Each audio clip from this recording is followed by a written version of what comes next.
Buenas noches a todas y todos. Primero, los agradecimientos. Una cosa que voy a... Gracias. Una cosa que voy a pedir dentro, porque no le voy a dar muchos motivos, pero mayormente no me aplaudan durante la exposición. Si quieren aplaudirme al final, fenómeno. Si quieren festejar los chistes, me parece bárbaro. Charlemos. Prefiero charlar. El orador a veces se engolosina con el aplauso, no lo busca. Yo soy más un charlista que un orador de tribuna. Alguna vez lo intenté.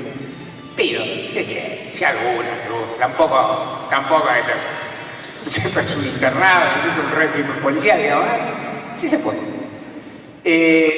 Agradezco a la generosidad de ustedes, agradezco a la Padre Mujica que arma esta convocatoria, agradezco a Néstor que intermedió, agradezco a María Soledad, a quien acabo de conocer a título personal y que ha sido tan generosa, y empiezo a agradecerles, y volveré a hacerlo, les anuncio a todos y todas ustedes. No es la primera presentación que hago a través del territorio de Argentina. Encuentro una respuesta que no esperaba, que es formidable, que también seguramente es más de lo que yo merezco y que debe ser más de lo que yo merezco porque no es solo para mí. Es sin duda para la figura de Néstor Kirchner y es también, creo, para todos nosotros, para la necesidad que algo expresó Néstor de rejuntarnos, de reencontrarnos, de repensarnos, de encarar una nueva etapa en la cual es bueno vivificarse en todo lo notable y positivo y aún en los errores que se cometieron en tiempos cercanos. Como dijo la amabilísima presentadora antes, empecé a pensar este libro hace muchos años. Lo empecé a pensar en 2006, sencillamente porque empecé a hacer un libro. Yo tenía un libro, otra idea, el director del siglo XXI me dijo, ese libro te queda chico, escribí algo más, digo, voy a escribir un libro sobre Néstor Kirchner. En 2006, un libro sobre Néstor Kirchner ya era el libro sobre un presidente exitoso que era casi seguro que iba a ser candidato. O sea, yo escribí el libro sobre Kirchner que iba a ser sucedido por Cristina en un momento de éxito. Digo, iba a escribir porque no escribí para nada, pero después me llegó el carnaval de mi laburo, no fue. Lo tenía siempre en la cabeza, lo iba pensando, lo tenía como un proyecto, pero iba pasando. En 2010, conmovido por la muerte de Néstor Kirchner, esto sí lo cuento en mi texto, decidí escribirlo. Incluso escribí algunos capítulos fervorosos, apasionados. Yo estaba veraneando en un lugar en que suelo hacerlo en Luján, un lugar muy grato, no agreste, digamos, tampoco, pero que no es mi escritorio, no es mi casa, ¿no? Estaba medio flojito de internet, no tenía mis apuntes, mis libros, demás. O sea, lo escribí un poco, digamos, preprofesionalmente, con mucha pasión. Ahí están tal vez los 3 primeros capítulos y en algún sentido aparte el último y alguno más, de los splits. Entonces, para quienes lo leyeron. Y sin embargo luego paró también por razones de laburo mío, y después lo terminé escribiendo en 2011, a fin de 2010 o 2011 era el libro de un presidente que había dejado de estar físicamente, que por lo pronto su biografía política estaba en un cierto sentido terminada, con una fuerza en la cual Cristina iba a ser candidata y tenía todas de ganar las elecciones. Era todavía un libro inserto en un momento exitoso, digamos, es decir, no era el libro del 54% que está escribiendo, pero el libro del 45% que se iba a sacar, digamos, como piso, digamos, estaba. El momento que sale es otro, ligado también a mi existencia, sale por dentro. En parte por nosotros y en parte porque uno tenía un propósito. Lo que tal vez quiero contarles acá, lo titulo un poco porque después mi conversación es arbórea y se ramifica por varios lados, pero lo que me gustaría contarles es un poco qué quise hacer, cómo lo conocí a Néstor Kirchner, qué me importó contar sobre él, algunas cuestiones sobre sus decisiones políticas, son también las del periodo y en parte también las de Cristina. Y quiero contarle un poco lo que pasó con este libro, que ya lleva unos meses de rodaje, que tengo mucho público, muchos lectores y lectores, mucho más de lo que mis editores esperaban, que eran optimistas, muchísimo más de lo que yo esperaba, que soy pesimista, y que me han dado muchísimas respuestas, de las cuales espero que también acá el día de mañana surjan de acá, como ya les diré. Quisiera hablar de todo eso y quisiera hablar algo de qué significa el legado, si tal cosa existe, el mensaje de Néstor Kirchner para nuestros días. No soy un profeta, no soy un dirigente político, no soy una persona que tiene recetas para tareas que saben hacer los demás, especialidad de los periodistas. ¿No? Es decir, los periodistas saben más de fútbol que Gallardo y Barros Esqueloto, los deportivos saben más de fútbol que Gallardo y Barros Esqueloto juntos. Después arreglate con Cante de Boca y de River, ¿no? Es decir, después ponete ahí al lado y arreglate con todo ese tipo de 20 años que ganan $2 millones y se están por ir a China. Pero pues, todos sabemos, los periodistas de política ni hablar, es facilísimo, ¿viste? No sabemos más que Obama, ¿no? François Solán, Cristina, Macri, Temer y Lula da Silva juntos. Yo no voy a tratar, no digo ni siquiera que esté vacunado, digo que voy a tratar de no hacerlo, pero voy a tratar eso, de hablar un poco de las circunstancias en que conocí a Kirchner, algo de lo que hizo, algún abordaje de sus políticas, porque es imposible abordarlas todas, dada la cantidad de temas que se abordaron, la cantidad de cambios que se realizaron, pero hay. Entonces, lo que cuento en mi libro, sintetizándome a mí mismo, que no es tan fácil, lo que cuento en mi libro va del día que yo conocí a Néstor Kirchner, que no fue tan distinto al día en que lo conocieron la mayoría de los argentinos, o sea, en la campaña electoral, que lo conocí personalmente, que hablé con él un rato, lo conocí, pero que hablé con él un rato, que fue en la inminencia de las elecciones de 2003, o sea, en abril, unos días antes, hasta el día del sepelio, en que no solo los argentinos casi no lo conocían, yo no lo conocía, y ahí establezco un paralelismo que no existe entre lo que hizo la sociedad argentina, lo que hizo el estadista, pero hay algo de eso. Yo lo conocí como lo conoció el argentino desde el lugar que me tocó. Hablemos un segundo del lugar del periodista, que es un lugar curioso. Yo he sido abogado, yo soy abogado, me recibí abogado, trabajé 25 años de tal, o sea, conozco. Yo he hecho política, he militado y demás. Hay una característica de la profesión de periodista que muchas personas no entienden o no aceptan o les cuesta captar, que tiene que ver también con la de los abogados, que tiene que ver con los diplomáticos, que tiene que ver también con los políticos, que es el periodista trata con personas con las que tiene enormes discrepancias y tiene el deber de tratarlo.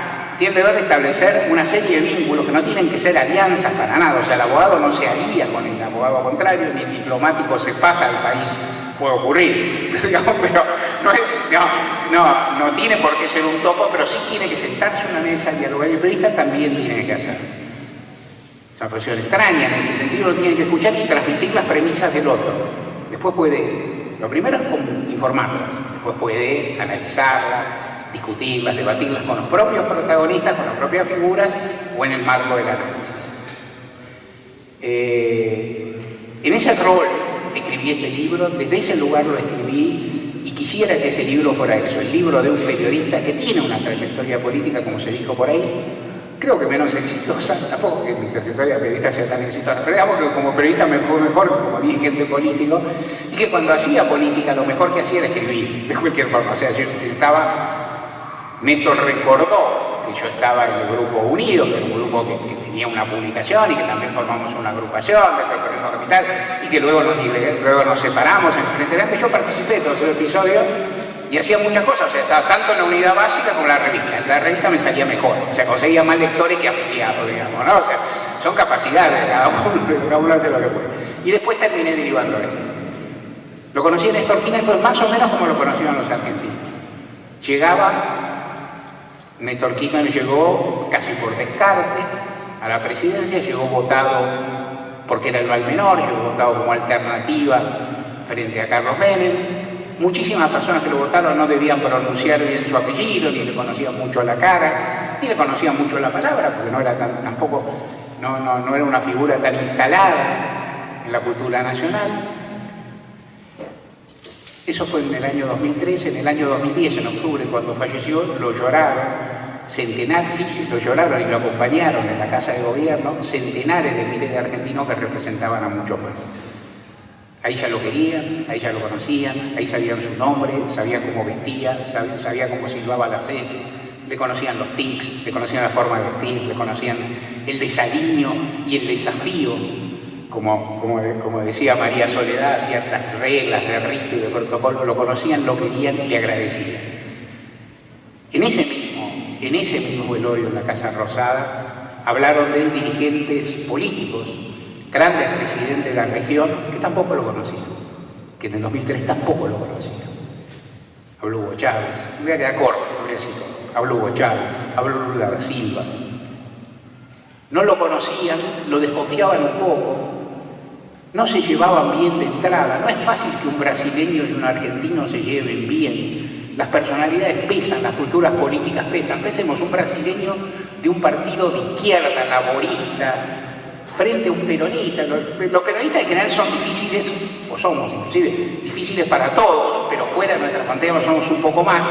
Un hombre con una formación de izquierda, un hombre de base, que yo frente a un abogado peronista rico de una provincia sur de Argentina, no se entienden de volea, es decir, no sabe fácil, tampoco con un caribeño se entiende tan rápido, porque los caribeños son más pícaros que nosotros, son más alegres, son más todo, y bueno, y tienen otra cultura, y los tiempos son distintos, y cuando te dicen sí, el sí de ellos no es igual al sí nuestro, 100 cosas. Hugo Chávez lo lloró, Lula da Silva lo lloró y habló del compañero Néstor Kirchner, y también, aunque no se recuerda, o se recuerda menos, lo lloró Juan Manuel Santos, el presidente de derecha de Colombia, un ideólogo de derecha, un presidente relevante por lo que había contribuido Néstor Kirchner a la paz en la región. Enormemente lo lloró, no como cofrade ideológico, pero sí como construcción de algo, de lo que algo voy a hablar, que fue la paz en la región, un pedazo de tierra. En ese lapso Kirchner había construido todo eso. Digo entonces en mi texto que es el tipo que supo, porque es el que supo descifrar la crisis del 2001, la más honda de la historia de Argentina. Una crisis que se subestima en el recuerdo. Se subestima porque, como se salió, se olvida. O porque es negocio político, entre comillas, salir. Pero la Argentina estaba en un país que no tenía Estado. La deuda externa más grande de la historia nacional, una más grande del mundo. Varias provincias tenían lo que se llamaba cuasimonedas, que en realidad eran papelitos, salvo en 1 o 2 eran papelitos que no tenían, solo valían dentro de las provincias y mucho menos que su valor nominal. Había familias enteras, 3 generaciones en un hogar en las que no trabajaba nadie. Los docentes eran más que docentes, trabajadores sociales aplicados a cubrir determinados problemas y en muchos casos cocineros o atendedores de los comedores escolares, que eran casi la función principal de la escuela. Ahora estamos ante un conflicto docente fortísimo, importantísimo. Se está discutiendo si se aplica la paritaria docente. En ese momento, mayo, había varias jurisdicciones que no pagaban los sueldos. O sea, en general se recuerda, yo recuerdo el libro, un episodio en el cual Néstor Kirchner fue con Daniel Filmus a Entre Ríos a proveer de fondos nacionales para los docentes de las provincias. En Entre Ríos me retaron, me dijeron, no eran los docentes, eran los empleados públicos. No eran empleados públicos, eran todos, no eran solo los docentes los que estaban en mora. Están en mora, no le pagaban los sueldos, no es que no le aumentaban el sueldo conforme a la pauta legal, no se lo pagaban. Se había derramado sangre. Fernando Aguirre Rúa se había ido derramando sangre en las inmediaciones de Plaza Mayo como jamás un gobierno democrático hizo en la historia de Argentina. La sangre mayormente, la sangre de los mártires, las movilizaciones, es selectivamente sangre de humildes, sangre de jóvenes, en una proporción muy alta. Lo fue sin ninguna duda en la masacre de Avellaneda, cuando murieron los jóvenes militantes populares de organización social, piqueteros, Maximiliano Ostequi y Darío Santillán. Un presidente radical y un presidente peronista se fueron matando gente. Ese es el país que estaba, ese es el país con la autoestima destruida, sin Estado, con un Estado inerme, con una deuda gigantesca que lo ponía de rodillas y todas esas cuestiones. ¿Era fácil? Eso no era fácil. Era un momento que se podía hacer, sí, se pudo hacer. Si se hizo es porque se podía. Y se pudo hacer en países vecinos, en experiencias parecidas, digamos, ¿no? Una cierta armonía. Lo pudo hacer el Evo, lo se pudo hacer en Brasil, lo pudo hacer Rafael Correa. La sintonía entre las circunstancias económicas, ciertas circunstancias políticas, el agotamiento del neoconservadorismo, habría un margen, pero podía no haberse hecho. O sea, no hay una direccionalidad de la historia, un fatalismo que llevaba a eso. Podía haber pasado otra cosa. Una forma de recordar, de refractar el recuerdo de Néstor Kirchner es pensar qué hubiera pasado si él no hubiera sido presidente. Si no hubiera ganado como ganó, un poco de chiripa que llegó, un poco porque el rechazo a Menem era muy fuerte y en definitiva le caía a él. ¿Qué hubiera pasado? Y hay un personaje, ¿qué hubiera pasado si ganaba López Murphy en Argentina? ¿Hubiera sido igual? No, López Murphy fue bastante bien en esa elección. Tuvo aires ahí segundo. Y el que salía segundo contra Menem casi era presidente. ¿Qué pasó si ganaba Menem? Menem, entre comillas, no podía ganar porque tenía un techo. La vida te da cada sorpresa, mirá Donald Trump. Se tenés un techo hasta que no lo tenés. Esa vez se pensaba que tenía un techo y lo tenía. Pero podía haber sido. ¿Qué pasaba si Carlos Reutemann, que aquí en Dualde, el PJ, en su sentido común, y casi el establishment argentino querían como candidato a presidente, y Reutemann dijo una frase que quedó célebre, una de las más largas que dijo en su vida, que dijo: vi algo que no me gustó y me fui. A los personajes lacónicos se les atribuye sabiduría que a los personajes lacónicos son personas calladas, que tienen un mundo interior, otros que hablan poco pero no tienen nada que decir, digamos, ¿no? Es decir, hay una condición. No diré más del ex gobernador y senador Reutemann.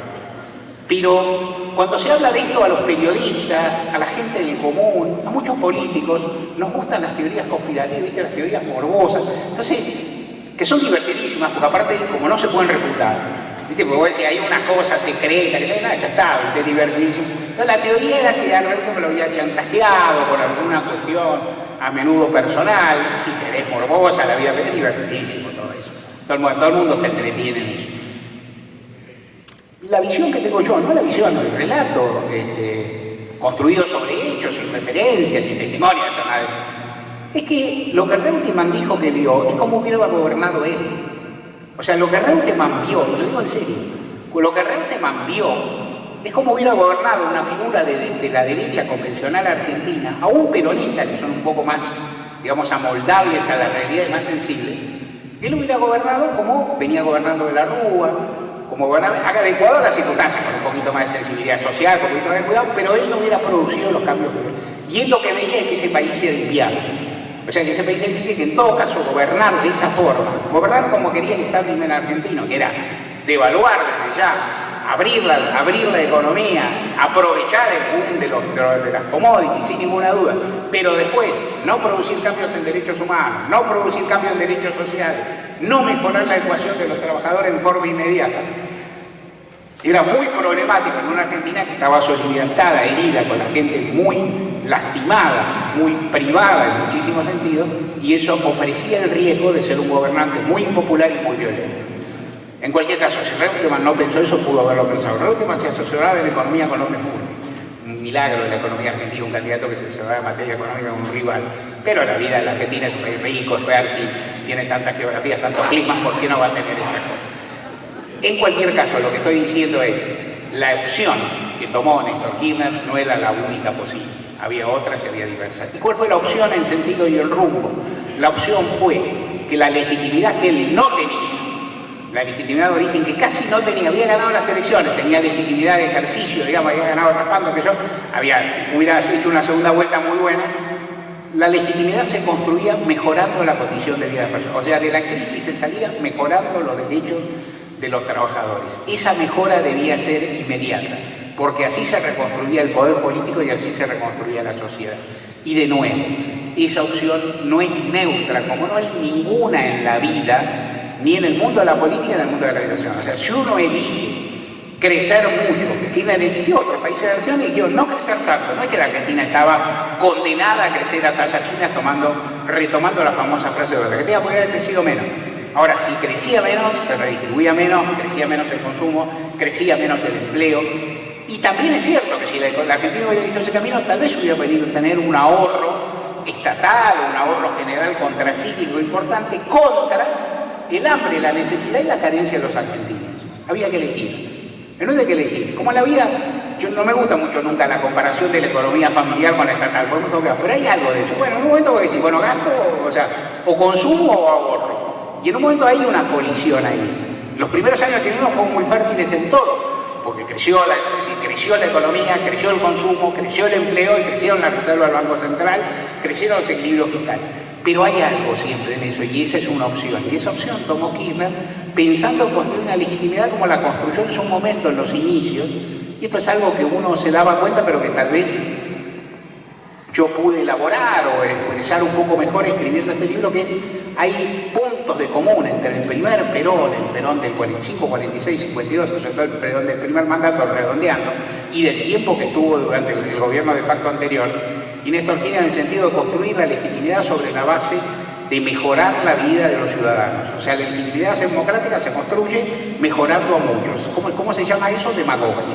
Si cuando uno beneficia a muchas personas, cuando un gobernante beneficia a muchas personas, es demagogo y clientelista, ¿no? O a sectores sociales amplios. Cuando un gobernante beneficia a poco, es un estadista, un pensador, un reflexivo, y no se dice que, por ejemplo, favorecer a 4 bancos o a 6 propietarios agropecuarios es clientelismo para pocos. Es una forma de clientelismo solo que reserva para pocos. El vituperio contra la palabra clientelismo aparece cuando se beneficia a muchos. En definitiva, la idea era, había que crecer porque había que, concepto, palabra que usaba Néstor Kirchner y que no formaba parte del vocabulario de la política argentina, y menos de los movimientos nacionales populares, era mejorar la autoestima de los argentinos. Yo me sorprendí ahí en el 73 cuando Kirchner y Fidel Castro, hablando de las escalinatas de la Facultad de Derecho, usaron cada uno, desde su oratoria tan diferente, de su vertiente, la palabra autoestima. La palabra autoestima no es ni una palabra del marxismo ni una palabra del peronismo, ¿está bien? Uno en principio pensaría que es una palabra sí y una palabra que alude al individualismo, pero no es así. En el momento que las comunidades pierden la autoestima, que las sociedades pierden la autoestima, que la nación pierde la autoestima, y la Argentina transitaba eso. ¿Y quién impulsó eso? ¿Por qué supo? Porque aprendió. ¿Cuánto sabe un gobernador de cómo hay que gobernar? Es decir, no cómo debe gobernarse la Argentina. En general, en la historia reciente, del año 83 para acá, la inmensa mayoría de los presidentes han sido gobernadores antes. Alfonsín queda fuera de la lista porque llegó antes, digamos, ¿no? Porque si no es producto del periodo que él iluminó. Después la única que queda fuera de esta regla es Cristina por razones evidentes. Pero después todos los demás fueron gobernadores, todos y cada uno. Y muchos los que perdieron. Pues era gobernador de la Rúa, era gobernador Menem, era gobernador Néstor Kirchner, era gobernador Mauricio Macri, era gobernador Ramón Puerta, que estuvo 5 minutos, era gobernador del efímero Adolfo Rodríguez Sá. Fueron gobernadores muchos los que perdieron, hicieron elecciones pasadas, eso de Corosa con Cristina Lé, José Bordón, Eduardo Angelos. O sea, la del gobernador es la cantera, las divisiones inferiores en la lógica argentina, y es una lógica razonable, porque los gobernadores aprenden algo, vienen del Ejecutivo, algo tienen que saber. Pero es tan distinta la estructura de la sociedad argentina de cualquier provincia. Uno puede decir la de Santa Cruz, una provincia, todas las provincias argentinas son raras, si uno quiere decir, en el sentido que son peculiares, ¿no? Es decir, hay territorios que se parecen, hay zonas que se parecen, pero todos son peculiares. Santa Cruz es gigantesca, geográficamente, es poco poblada, es muy fría, es patagónico, ustedes esto entienden, es particular. Neuquén es particular, Santiago del Estero es particular, todas tienen peculiaridades y todas son, obviamente, mucho menos complejas que la sumatoria de todos ellos, lo que es el Estado-Nación argentino. Empecé a conocer a Néstor Kirchner, lo empecé a tratar y a muy poco de conocerlo y de entender que hablaba con una figura que hablaba como ningún dirigente político, ninguna autoridad política de su nivel habló conmigo jamás, o sea, con un nivel de franqueza y de exposición sorprendente. Kirchner me dijo, fui al norte, Mario, y yo no conocía la pobreza del noroeste argentino. No la conocía. Kirchner había viajado poco, en general, había viajado poco por la Argentina, lo cual para los gobernadores que no tienen ambiciones nacionales, se las empezaba, no es tan longa, había viajado muy poco para el exterior, para ser una persona de clase media acomodada, que lo era. Es decir, para un argentino de la edad de la clase media había viajado poco, no me gustaba político, tal. Bueno. Me dijo, no conocía, no, la pobreza de ahí no es como la pobreza de mi Patagonia, es otra pobreza, es más honda, es miseria. Estaba conmovido, me conmovió. Digo, este hombre está empezando a ver lo que tiene que resolver. O sea, no es decir, recién está empezando a ver o a internalizar. No es que Kirchner no supiera qué pobreza había, no los índices, las características, sabía mucho, porque era bastante estudioso y bastante aplicado. Pero hay que ir verla, hay que estar y verla, hay que sentirla. Y aprendió eso, aprendió las relaciones internacionales que le valieron todo este bagaje del que estoy hablando. Le gustaba la presión, no gustaba ni medio, nada. Voy a perder tiempo, ¿cómo me voy a ir de la Argentina con todos los problemas que hay? ¿Para qué voy a ir a un lugar? Son todos frívolos, se pierden en cócteles, los diplomáticos, son macaneadores, ¿no? Es decir, viven en ceremonial. No se equivocaba tanto, ¿no? O sea, pero por ahí exageraba un poquito. Pero en cualquier caso, lo que se fue desarrollando fue la llamada diplomacia presidencial, que era otra cosa, la diplomacia cara a cara de presidentes hablando con sus pares de otros países y tomando decisiones enormes. Y ahí lo que rápidamente supo el presidente, porque lo aprendió y lo empezó a transmitir, es que la política internacional era un capítulo de la nacional o al revés. O sea, conseguir autonomía, conseguir predicamento del Estado, mejorar las condiciones de la Argentina era indisoluble de constituir un bloque regional más sólido con alianzas al menos políticas y en parte económicas más firmes. O sea, en definitiva, lo uno llevaba a lo otro. Se llegó a entretener en la cumbre de Mar del Plata, donde digamos, disputaron con George Bush, ahí la pasó bien, se entretuvo como se entretiene quien hace política pensando por ahí en algún plenario de la militancia o en alguna asamblea estudiantil o en algún inclusive ¿no? alguna reunión de la fuerza política donde uno que está en minoría quiere chicanear y frenar y recurre. Eso es lo que hicieron Lula, Chávez y Néstor Kirchner, que eran minoría en esa reunión y consiguieron empastar la discusión. No ganaron la cumbre en el sentido de sacar un documento favorable, porque esa cumbre se definía por voto. Cada país valía un voto, la Argentina, Venezuela y Brasil estaban en minoría. Lo que consiguieron fue taponar la cuestión, obturarla, en ese mecanismo que contaban todos y que Chávez contaba con la gracia que tenía, la cual Lula y Kirchner se iban a arrojar a los pasillos y le pedían a Chávez que alargara o cortara los discursos al servicio del tiempo que necesitaba. Para Chávez era más fácil alargar que acortar, digamos, pero también lo hacía, también lo hizo y también consiguieron en ese momento, y era duro, no buscaban más que quitarle fogosidad a algunas oposiciones y sumar al bloque Mercosur. Eso en criollo quería decir que había que sumar a Uruguay, que tenía el presidente Tabaré ya muy herido y muy enojado con la Argentina y Brasil por, digamos, el mal reparto del Mercosur, pero enojado en particular con la Argentina por el conflicto de las pasteras y por el Bovichú, y el presidente Duarte Frutos, que era un presidente de derecha del Paraguay, al que había que melonear en función del bloque. Esto es lo que había que hacer. Se hizo, se consiguieron esos votos y con esos votos de un bloque regional importante se trabó esa cuestión. Aprendió política internacional. El tema de los equilibrios fiscales le atraía como intendente y como gobernador, lo tenía en la cabeza, había que cuidar la plata, había que mirar, pero también aprendió, y uno a su lado aprendió otras cosas. Algunas le creyó, algunas compartió, otras no. Digo, yo como Nacional y Popular, cuando el gobierno hizo el canje de deuda pública frente a los grandes acreedores, que no lo podía evitar, que lo tenía que hacer porque estaba fuera del mundo, algo tenía que hacer. Tenía que salir del default de alguna manera. Lo pelearon, consiguieron la quita más grande, nadie se acuerda, la quita más grande de la historia de la humanidad, la conversión de dólares a pesos más grande, a moneda local más grande que se recuerda. Todo eso, un país que estaba de rodillas, que no tenía un sope, que no tenía medicamento, que estaba desacreditado. Se consiguió eso, 2005, 2006, ahí nomás. Y un día van y le pagan al Fondo Monetario. Y a uno ahí sí le sale el Nacional y Popular y dice, presidente, ¿para qué le pagamos al Fondo Monetario? Y a nosotros teníamos que arreglar, pero el Fondo Monetario le pagamos voluntariamente, ¿para qué? ¿Por qué pagarle a esos canallas que nos explotan, que esperen? ¿No? O sea, ¿por qué ponerle la guita? ¿Cuál era el argumento? Interesante, complejo, para uno desafiante. Compramos autonomía, o sea, nos sacamos a los tipos de encima. Le pagaba, y si le pagamos 9.800 millones, no es cara la autonomía, es cara. Pero también la recuperamos. La guita la vamos a recuperar, porque tenemos cómo, la autonomía la tenemos que conseguir.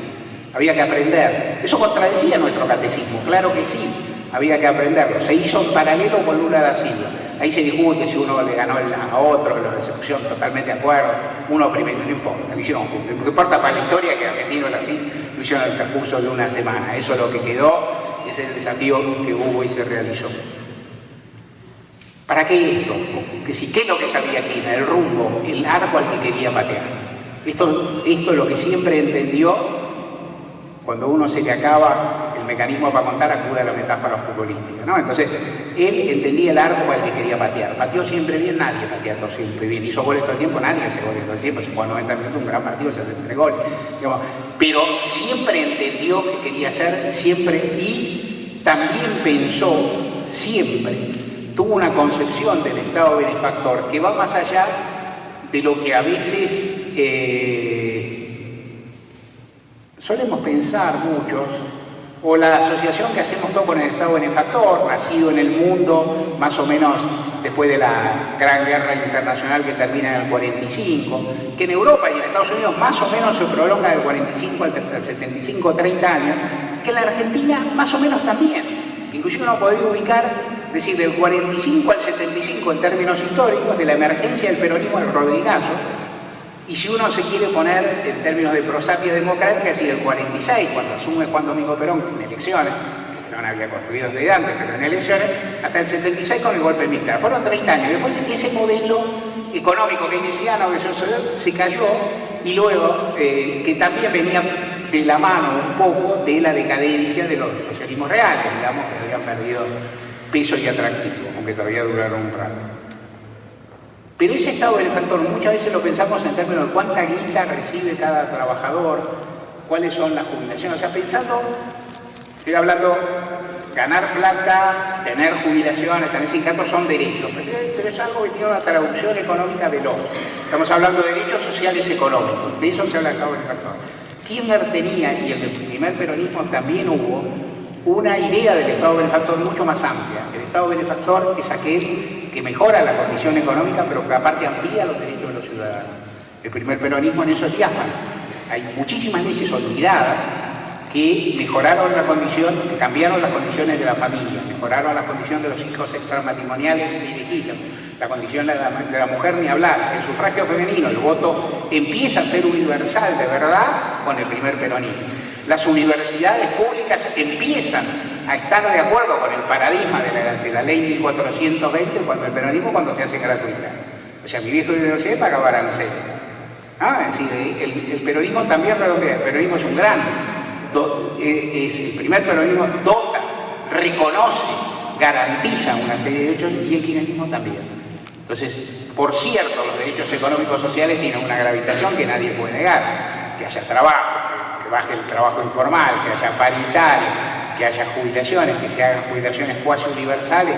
La asignación universal por hijo es tremendo. Pero también está la ley de servicio de comunicaciones audiovisual, la ley de matrimonio igualitario, la ley de muerte digna, una cantidad, las leyes que le conceden derecho a sectores de los trabajadores muy relajados, muy rebajados y muy abandonados y muy arrinconados, como las empleadas de las casas particulares, como los peones, como los trabajadores a domicilio. Y a veces uno piensa, yo creo que no está mal lo que se llama demagogia que mejoraron muchas personas. Lo acabo de decir, lo volveré a decir, lo digo 500 veces. Pero a veces hay medidas que toma un gobierno con una percepción que no son, por lo menos en el corto, dinámicamente demagógicas en el sentido que le dan. Las empleadas de las casas particulares, sector sometido por idiosincrasia, relegado en sus derechos, lo sabemos todos, en su inmensa mayoría no son argentinas nativas. Por lo tanto, no votan en las elecciones nacionales. O sea, se mejoró la condición de una cantidad importante de personas que no votan. Sus hijos son argentinos, casi siempre sí, porque nuestra ley le da el derecho al que nace generosa y noble, le da el derecho al que nace solo. Pero sus hijos votarán, bueno, votarán o no votarán, vaya a saber lo que le pasa por la cabeza, cómo viene o cómo no viene, pero los otros no. La ampliación del derecho jubilatorio, jubilados votan menos que otras personas, a mayor edad menos. Es una cuestión estadística, costumbrista, biológica, ni siquiera tiene obligación legal. El problema no es la obligación, que no votan, que votan menos. Se extendió la jubilación, se cambió también ahí el paradigma. En la cabeza en Argentina tiene el paradigma contributivo. Yo puse la guita, yo laburé, me descontaron esto, yo me jubilo. Ese esquema caducó en el mundo hace muchos años, en Argentina también. La plata sale de muchos otros lados, pero también está en la cabeza de mucha gente. Hay mucha gente de bien, mucha gente trabajadora que no entiende que el trabajador que fue explotado en una empresa que quebró, que no cumplió sus aportes, tiene derecho a jubilar. Que el trabajador que estuvo desocupado, o la ama de casa que hizo enorme cantidad de tareas, cumplió enorme cantidad de tareas al beneficio de su familia y de la sociedad, tienen derecho a jubilarse, aunque nadie les haya aportado. Porque el patrón fue remiso, porque la crisis lo barrió a todos, porque no tuvo trabajo. Pero eso es difícil, a veces es más fácil. Y este es todo un tema para pensar. Plantear una política solidaria del Estado que conseguir un consenso pleno en la sociedad respecto a esa política. El kirchnerismo la llevó bien cuando todo andaba muy bien, cuando la situación era relativamente promisoria para muchísimos, aún aquellos que estaba ahí, este vago, ¿por qué? Esta mujer que lo único que hizo fue lavar los platos en su casa, ¿por qué se jubila? Pero bueno, como le iba bien, estaba mejorando bien. Cuando la crisis viene más brava, el razonamiento, bueno, con todos estos bobas que cobran plata, digamos, que reciben plata del Estado, no se puede prosperar. A veces es difícil ahondar ideas determinadas o valores determinados en la sociedad que cambian con enorme dificultad en el tiempo. Los derechos humanos, demagogia. ¿Cuándo fue demagogia en la Argentina estar a favor de los derechos humanos? ¿Cuándo fue redituable en términos de voto masivo? Lo contesto rápido, tengo la edad que tengo, demasiado, nunca. O sea, fue, en términos de votos, nunca fue muy redituable, nunca fue. Pudo acompañar en su primer momento a Raúl Alfonsín, que no era tanto el mismo tema de los derechos humanos como la reivindicación democrática. Pudo ser ese momento, después no. Mis amigos y compañeros del Frepaso, digo con cariño, yo vengo ahí, yo soy fundador de Frente Grande Capital. Tuve un rato, después no fui, pero no fui. Soy fundador, son mis compañeros, mis hermanos, mis amigos. Muchos de ellos en especial, muchos de ellos militares tienen un compromiso gigantesco, algo diría ahora.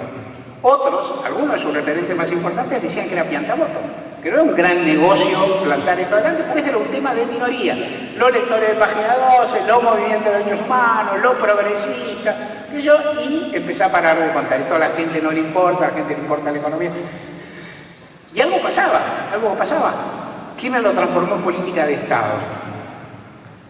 Se dice de Kirchner en este sentido, eso le daba votos. A mí me parece que en términos de la medida misma no, lo que me parece también, que es una lectura, es que el ejercicio de autoridad que hacía Kirchner en general la sociedad argentina lo validaba. Que podía haber hecho prolijamente lo contrario, lo podía haber hecho subir el cartel de Videla y también hubiera tenido cierto grado de aprobación. No digo que la política sea idéntica, digo que muchos sectores de la sociedad esperaban autoridad, mando, timón. Cuando él hizo eso, consiguió aprobación y consiguió ir cambiando el imaginario, porque era un momento propicio para eso, y porque era un momento reparador, en el cual muchos argentinos se planteaban todo lo que había ocurrido en el pasado y lo veían de forma crítica, con un gobierno que también conducía esa crítica y aparte conducía el país a un puerto más que pasable. Pero la lucha por los derechos humanos no era una lucha redituable en términos electorales rápidos. La lucha por los derechos humanos es una lucha de convicción, esa palabra que usó Kirchner en su discurso inaugural, que no escribió él, ¿no? Que escribió Cristina Insanini, pero que expresaba cabalmente lo que él pensaba y que aparte él corporizó, no dejó en la puerta de la Casa Rosada sus convicciones. Se acusa a Kirchner de algo curioso.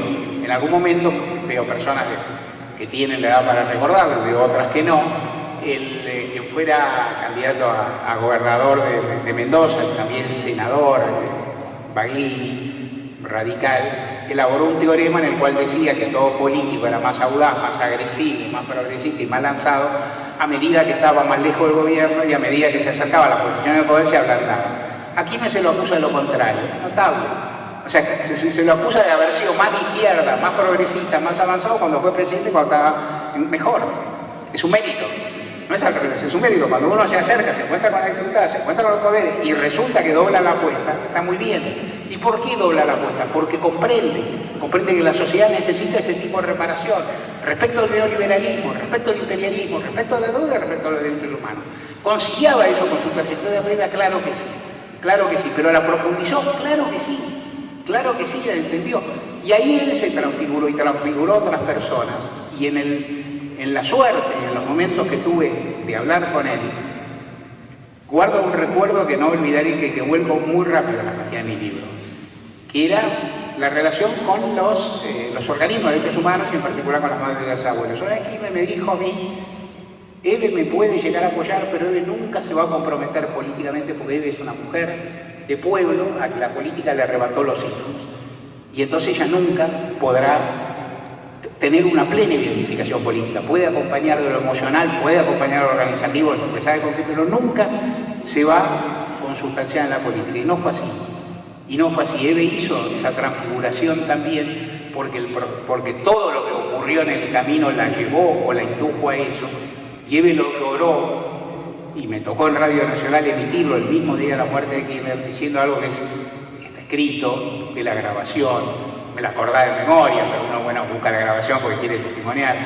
Él hizo una cosa formidable en ese momento que fue decir, homologar a Néstor Kirchner con sus hijos, hablando de que Kirchner no es que buscó la muerte, pero que arriesgó, digamos, su vida, como la arriesgaron sus hijos, a sabiendas que es una forma distinta de arriesgar su vida que arriesgar la salud de una persona que está en funciones, a la que arriesga su vida en acciones militantes en un momento de esta represión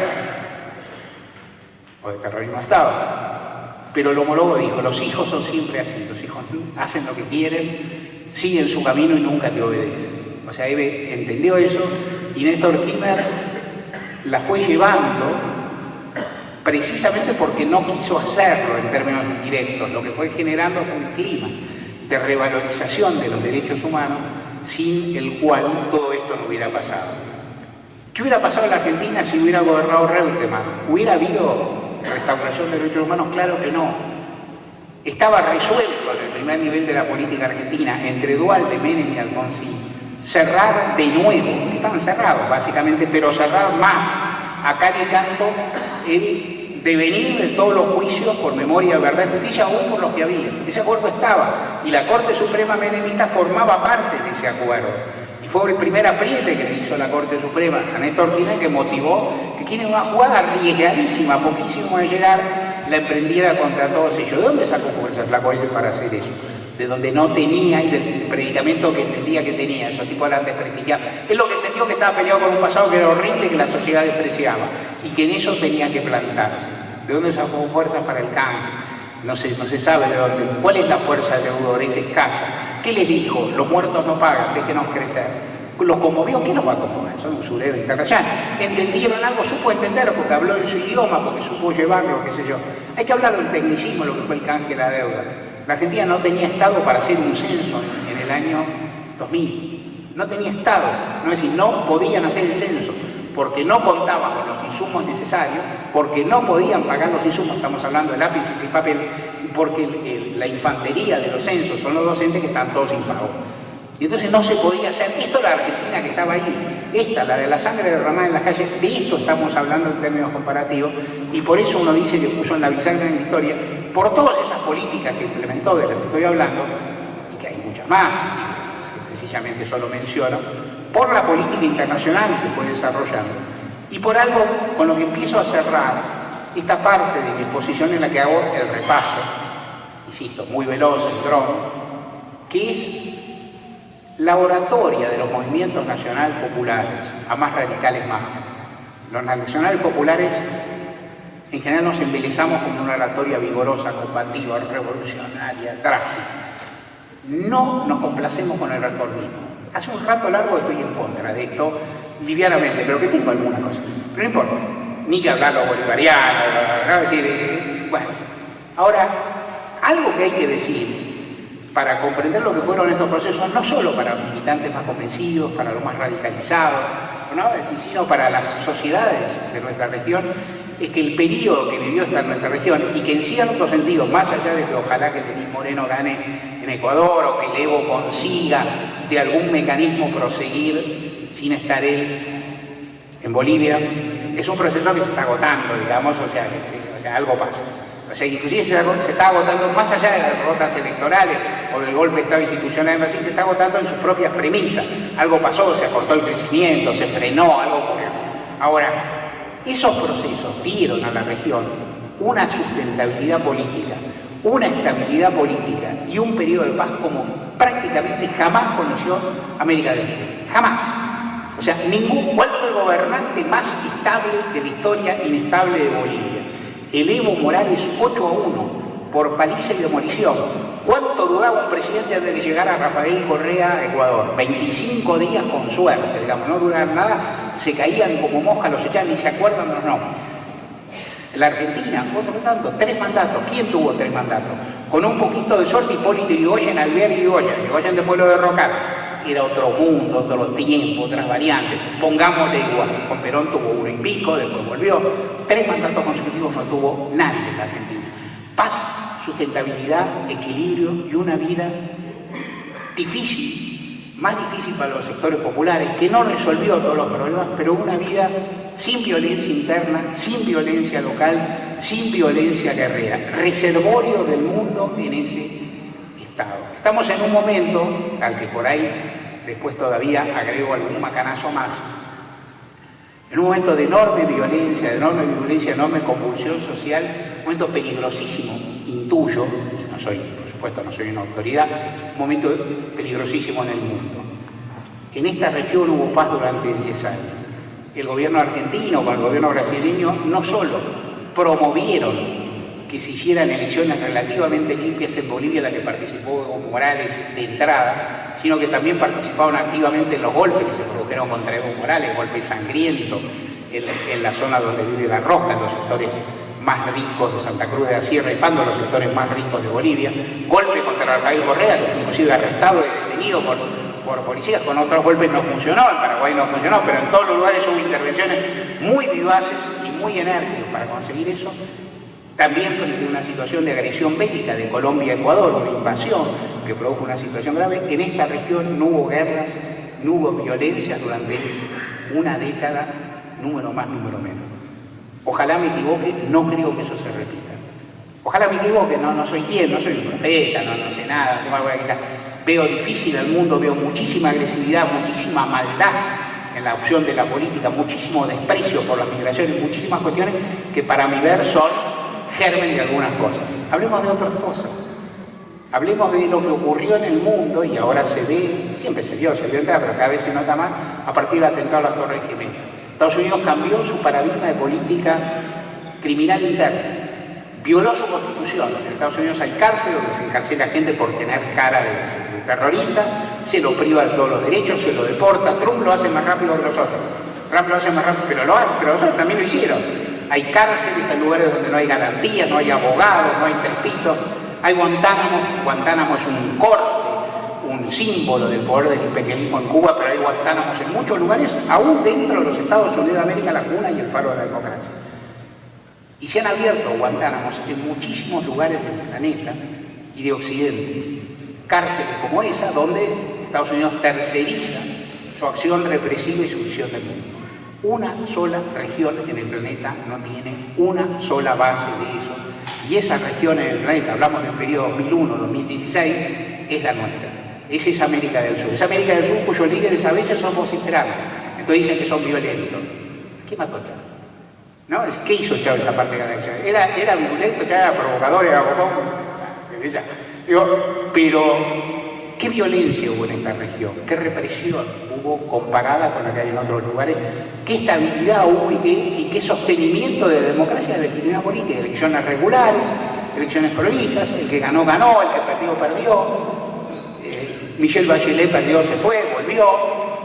El kirchnerismo perdió, se fue, saludó, dio los urras, entregó el mando. Se respetó la regla electoral de todas partes. Chávez se sometió a un referéndum revocatorio, una locura, una apuesta a cabeza. Esta es nuestra región, una región donde hubo reservas de paz gigantescas. Estamos hablando en un mundo que cierra sus fronteras, que agrede a los inmigrantes, que insulta al diferente y que hace de la diferenciación y del estigma una regla de vida. Eso ocurre en el mundo, ocurre en Estados Unidos en forma muy llamativa, ocurre en Europa. Parece que en Holanda, un país que era de tan progresista y tan avanzado, ya hasta llamaba la atención, parece que en Holanda porque era un fascista enfermo. La selección, un lugar donde fue uno de los primeros lugares donde se permitió la droga libre, que había ciertas expresiones sexuales, muchos de ellos. En Europa, un país chiquitito, los países chiquititos permiten ciertos milagros, digamos, ¿no? Puede pasar eso, que Francia puede ganar Marine Le Pen, dicen que no puede ganar, ya no creen más que no puede ganar nadie, ganó Trump, ganó el Brexit, cualquiera puede ganar.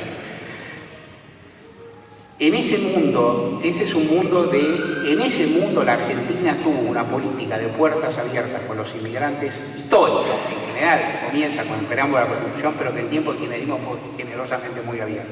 Lo primero que hizo fue el programa Patria, el programa de regularización de documentos. El primer problema del inmigrante es ser indocumentado. Es atroz que en el mundo, abogados hoy, que se llame a una persona por una condición legal que imponen otra, si nadie es indocumentado. Todos somos seres humanos. Lo que es indocumentado, un tipo al que una autoridad le diera un documento, no es nada. Eso es el centro de su vida, porque eso es lo que permite que la policía los patotee, que los patrones los exploten, es cierto, que los sometan a la trata y a las... Entonces, la primera medida de Samuel de Kirchner, una medida práctica, no profunda, no muy discursiva, práctica. Después se dictó una ley de inmigración amplísima, generosa, que está a contrapelo de todo lo que pasa hoy en el planeta. Enhorabuena y saludo a eso. También está a contrapelo de lo que se quiere hacer en la Argentina. Soy descendiente de rusos, soy ruso, mis abuelos eran rusos en la doble acepción de la palabra que utilizamos los argentinos, a veces con cariño y a veces no. Eran rusos de Rusia, habían nacido en Rusia, y eran judíos. Dicen rusos, a veces con cariño, no es lo mismo, digo. A veces no, a veces se dice discriminatoriamente, agresivamente. Mis abuelos eran rusos, pero no hablaban ruso, vivían en un gueto. Se emigraron antes de la Revolución Soviética. Vivían en un gueto, hablaban irish, hablaban su idioma, no sabían el idioma de su país. Odiaban su país. Yo conocí a mi abuelo materno, odiaba su país. Se avergonzaba de todo. Lo maltrataban, los cosacos entrando de vez en cuando para pegarlo, para pasar el rato, los humillaban, vinieron acá bien que mal, y no es que lo trataban todo fantástico, no es que no tuvieron discriminación en algún punto, pero llegaron, se formaron en la familia. La generación de mi viejo es la primera generación de argentinos, la mía la segunda. Los Guaymas llevamos 3 generaciones de graduados en la Universidad Nacional de Buenos Aires, ¿no? Mi viejo con enorme dificultad, uno más fácil, los hijos con mucho talento y mucho garbo y carrera. Tenemos 3 generaciones de eso. Y voy a decir que mis abuelos eran mucho más distintos a la mayoría de los argentinos que son lo que son los migrantes que vienen ahora. Pues mis abuelos no hablaban la castilla, no eran cristianos ni católicos ni cosas que se parecían, no tenían ni pálida idea de lo que era el fútbol, ¿no? Es decir, tenían una referencia rarísima y lejana. Los bolivianos son como nosotros, hablan nuestro idioma, les gustan las cosas, tienen la costumbre, le ponen más picante a la comida, nada. Nosotros, es más, ¿no? Es decir, ¿cuál es la diferencia que tenemos con nuestros hermanos paraguayos, uruguayos? ¿Cómo es posible que el mundo sea eso? ¿Y cuánto se hizo en el periodo que estamos hablando por fortalecer esos lazos? También para ayudar a las personas que viven en la Argentina, por ahí cuestión más chica, formidable, a votar en su país. Encontré en mi libro, yo no lo sabía, me había ocurrido, uno debía conocerlo, encontré en mi libro que la primera elección que hubo en Uruguay con el Frente Amplio, proscripto Oliver Sereni, que era su líder, el Frente Amplio de las presidenciales, dirigente del Frente Amplio vino a Argentina a pedirle al presidente Alfonsín que le diera una mano para que los uruguayos que vivían acá, exiliados básicamente ante deuda, pudieran ir a votar. El presidente Alfonsín lo hizo, no alcanzó, el Frente Grande perdió. Cuando le tocó el Frente Amplio pelear con Tabaré Vázquez para la presidencia, vinieron a hablar con Néstor Kirchner. Simetría de la historia que me gusta, los presidentes democráticos le abrieron la mano. ¿Qué hizo Néstor Kirchner? También una medida que es un poco de soichura. ¿Qué se hace? Le das una sueldo, le pones barato los pasajes, le facilitas cuándo a sueldo, un día antes y uno después, porque si no el lunes llegás mal, bueno, ¿qué haces? Esto muy bien se hizo con los uruguayos, y ya una vez que lo hiciste con los uruguayos, con los bolivianos, después le toca a los chilenos. Como argentino que soy, como nieto inmigrante ruso que soy, viví con emoción en la Argentina que las calles de mi ciudad, Cosmopolita y difícil, Arisca, la Babilonia de la ciudad autónoma, se llenara de ciudadanos bolivianos que festejaran la victoria de Evo Morales, de humildes bolivianos que están en el suelo de la patria. Eso es la patria grande. Eso es la patria grande. La patria grande hecha, pequeña historia, no pequeña historia, gran historia, pero hecha eso. Acá se hizo eso también y se trabajó en pos de seguridad.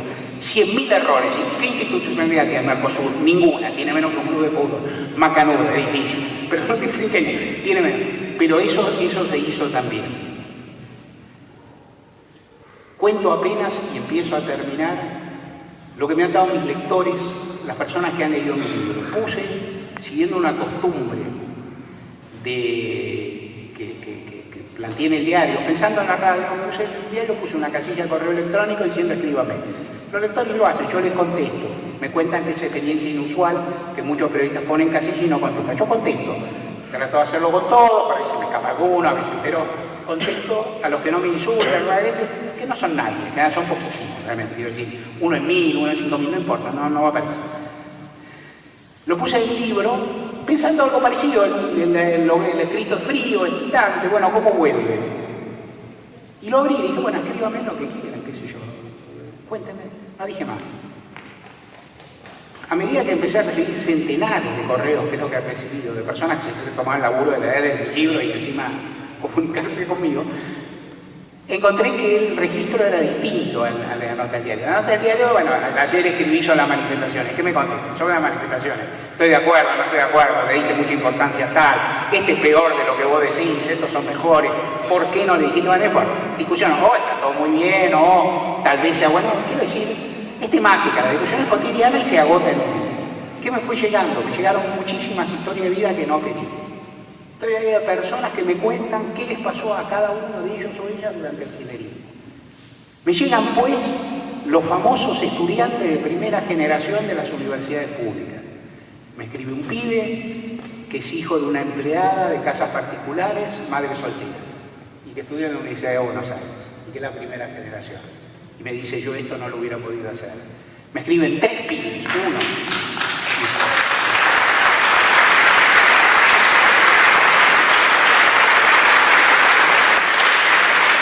Dije que me escribían 3 pibes y yo me escribe uno de 3 hermanos, me dicen, nosotros somos 3 hermanos, ¿Vieron que se llaman hogares monoparentales, lo que son monomaternales?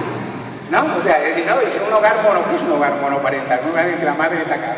No, es decir, 99% de los casos, digamos, no, el machismo aparece en los lugares más inesperados, más hospitalarios, es decir, 3 hijos, ¿no? de una mujer de pueblo, un hogar monomaternal que también estudia. Me quedé una piba de 16 años, 18, ahora 19, y se me puse contenta cuando me reconocieron el derecho a voto joven. Muy contenta, pero yo qué lindo, qué piola. Empecé a hablar con mis amigos, qué bueno, vamos a votar, qué sé yo. Y dije, no sé a quién votar, no sé nada de política. No puede ser, ¿cómo voy a votar? Se dice ya misma. Entonces empecé a preguntar, empecé a leer, empecé a ir a locales, empecé a militar. Ese es un ejemplo, es una maqueta, no es una muestra, sí que no es una muestra sociológica, entiendo. Pero son muestras de vida, son historia de vida, son cosas que ocurrieron. Me escriben personas que mejoraron su vida personal. Me escriben radicales que le costaba mucho votar a un peronista, no votaron a Néstor, sin duda, y sí votaron a Cristina, y valoran que yo trate bien al presidente Alfonsín, con quien yo, con el tiempo he matizado mi juicio en su momento, era más o menos, es decir, yo me di cuenta que era mejor que lo que yo había votado en el 83 rápidamente. Después también uno se empezó a enojar con el presidente Alfonsín, por particular, por Semana Santa, por esto y aquello, y porque uno, también estaba en proyectos, y con el tiempo uno empieza a valorizar también a la distancia las virtudes democráticas, las capacidades de convocatoria, cierta valoración, que tenía cierta austeridad, que tenía cierta consagración a la política, uno valoraba. Militante Reca dice, me gustó que encontraras un puente entre Alfonsín y Kirchner, porque yo también lo encontré. A mí me pasó esto. Me escriben personas que se habían ido en el año 2000 o en el año 99 y volvieron. Me escriben comerciantes que abrieron su boliche, ¿no? Es decir, que lo tenían cerrado, pequeñas empresas. Recibo vivencias concretas que son muestras de que la política existió y que esa política produjo determinadas cosas. Me escribe para asombro de asombro esa famosa anécdota de Kirchner y Film huyendo a Entre Ríos, que Cristina contó para mi gusto de más, digo, en cantidad, pero que contaba todo el tiempo, ¿no? Cuando fueron Kirchner y Film, aparece una docente que estaba ahí, una dirigente que estaba ahí, que cuenta que Néstor Kirchner le preguntó ella que ella tenía un cartel, a mí me hizo una postal preciosa de Kirchner. Ella era una docente de CTA, digamos, de CTA, y en su momento Kirchner no podía salir del teatro, no era teatro, era un escenario público. Creo que el sindicato, no sé, pero un lugar público, no importa. Pero no podía salir por la cantidad de gente que había, que lo vivaba, lo abrazaba. Y entonces los dirigentes de CETERA dice, hagámosle una doble fila al presidente para poder salir de forma más ordenada. Y ella dice, yo tenía algún rango ahí, que yo a pie me puse en la fila, me paré ahí, y en ese momento una compañera que estaba conmigo tenía un cartel que pedía algo por una piba que se llamaba Romina, si no me equivoco yo, que era una piba que había sufrido un crimen, una chica muy chiquita, que había sufrido un crimen espantoso, implicancias sexuales, y que yo le pedía justicia para Romina. Dice, Kirchner se me acerca, mira el cartel y me hace con los dedos este gesto, el gesto de preguntar, ¿quién es ese? Y yo no le puedo contestar porque me pongo a llorar. Entonces Kirchner me acaricia la mejilla y se va. Y lloré y me dice la mujer como estoy llorando ahora cuando lo recuerdo. Y eso pasó. Eso ocurrió. Y eso ocurrió también con un presidente que sabía tener cercanía con la gente. ¿Tuvo una oportunidad? Sí la tuvo. ¿Se podía haber hecho si la situación económica no era tan floreciente? No, no se puede. Hay momentos en que se puede hacer algo porque las circunstancias dan. Pero de todas formas hubo muchísima opción.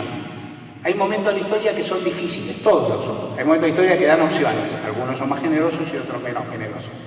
Hay figuras que dejan una bisagra. Aquí no le dejó el ejemplo de la decisión, de la voluntad, de la contracción del trabajo y de entender el momento. De entenderlo. ¿Esto quiere decir que hizo todo bien? No. Registro acá discusiones que tuve con ese presidente, a quien respeté y quise mucho.